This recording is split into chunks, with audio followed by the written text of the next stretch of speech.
Bonjour à tous, je suis Dr Audrey Moncam, je suis cardiologue et je suis très contente de vous accueillir sur ma chaîne YouTube. Je suis très contente de vous accueillir sur ma page Facebook. Comme vous le savez, pour ceux qui nous suivent, nous sommes là, nous sommes des médecins, des soignants, qui sommes là pour vous donner des conseils qui sauvent des vies, sur la santé en général et sur la santé cardiovasculaire en particulier. Alors n'hésitez pas tout de suite à vous abonner, que ce soit sur la page Facebook, que ce soit sur la chaîne YouTube. Likez, commentez, partagez, nous en serons vraiment ravis. Voilà. Alors aujourd'hui, de quoi est-ce qu'il s'agit? Nous allons parler des thérapies utilisées par les psychologues. Comment est-ce que les psychologues s'y prennent pour nous aider à changer de comportement, pour nous aider à mieux gérer nos souffrances psychiques? C'est la question à laquelle le docteur Njifon va répondre ce jour. Est-ce que c'est l'hypnose?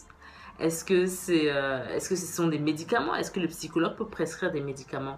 Voilà, restez jusqu'à la fin. Je suis sûre que vous allez trouver réponse à toutes ces questions. Bonjour, je m'appelle le docteur Jifon Sangwassan. Je suis psychologue et clinicien en service à l'hôpital gynéco-obstétrique et pédiatrique de Douala. Donc, merci beaucoup au docteur Moncam de m'avoir invité sur cette plateau. Thérapie proposée par les psychologues. Quelle en est l'efficacité sur la santé mentale et physique des patients? Alors, en psychologie, il y a plusieurs thérapies qui sont d'ailleurs pas exclusives, qui sont en réalité des thérapies complémentaires. Donc, il y a ce qu'on appelle des thérapies cognitivo-comportementales, donc des fameuses TCC. Donc, c'est des thérapies axées sur le comportement. Donc, l'idée, c'est de modifier le comportement du patient et de lui inculquer un nouveau comportement jugé adéquat pour sa situation. Il y a également des thérapies psychanalytiques.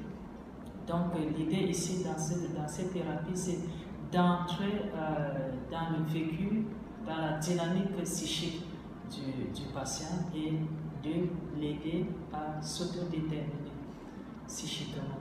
Il y a également des thérapies familiales et systémiques.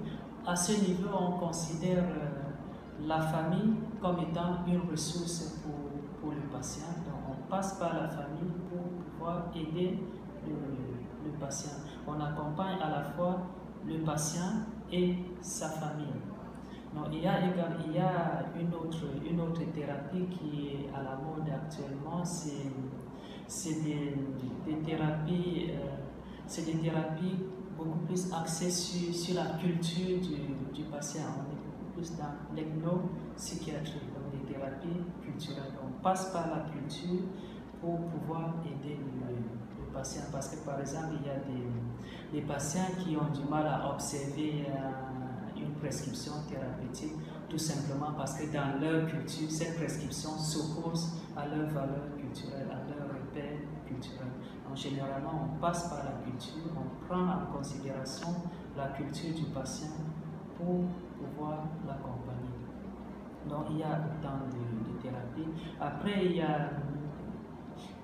y a une approche globale. Donc, vous pouvez avoir affaire à un psychologue qui mobilise toutes ces thérapies pour un même patient, et aussi une approche spécifique. Donc, vous pouvez avoir un psychologue qui a une approche exclusivement psychanalytique ou une approche exclusivement TCC, donc cognitivo-comportementale, ou une approche essentiellement culturelle. Donc ça dépend, le choix des thérapies dépend à la fois de la formation du psychologue, de la situation du patient et du contexte d'intervention du psychologue. Face à quel type de problème de santé le psychologue doit obligatoirement accompagner la prise de médicaments pour le bien-être physique et mental des patients? Donc ici, je pense que le psychologue devrait intervenir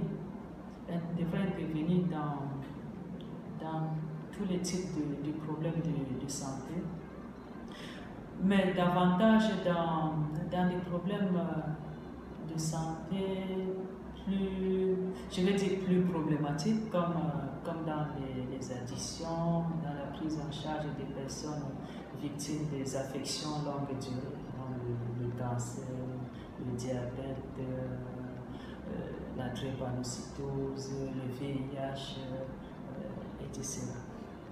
Pourquoi?